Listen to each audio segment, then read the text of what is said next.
Hello everyone! Welcome back to my YouTube channel, Dabjar Vlogs. For today's video ay may share akong topic is all about WhatsApp device storage is full.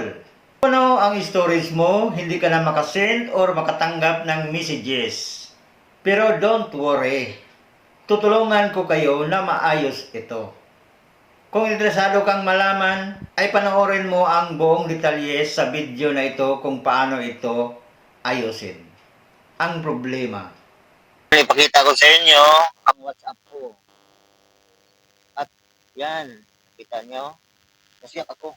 Kung nagbukas ako ngayon, yan ang warning. Device storage is full. You won't able to use WhatsApp unless you free up space. Nakita nyo, yung manage. Itap natin yung manage. At ngayon, turn off and disappearing message. Manage download. Nakita kasi niyo dito, itong turn disappearing message. Itap natin, turn disappearing message. Default message timer. Applying timer. So, itap natin ito. Nakalagay kasi dito, default manage timer. So, itap na natin yan, 24 hours. Kasi, kanina, nakalagay yan sa off. So, lipat natin sa 24 hours. Start new chat with a disappearing manage timer to set 24 hours. So, by selecting them. Pagkatapos ko ng may set ang disappearing message into 24 hours, diretso kong ipakita sa inyo ang video. Itap natin ang yan, nakita nyo? WhatsApp. At ngayon, sunod, itap natin ang Shopee Security. At then, itap natin ang attach. Then, itap natin ang gallery.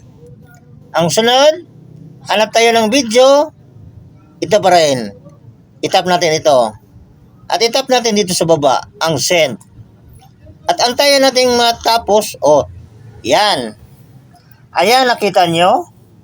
Nakapag-send na ako ng video. Kanina may problema, device storage is full. Pero ngayon, okay na. Ulit. Problem solved. Ayan, simple lang ang steps na ito. Pero malaking tulong para maayos ang problema sa WhatsApp full storage. Kung nakatulong sa inyo ang video na ito, and don't forget to share with your friends, relatives, para marami ang matulungan. Iba pa kayong tech tips problem na gusto nyong makita sa sunod na video. Thank you and have a nice day to all. God bless you always. See you next video.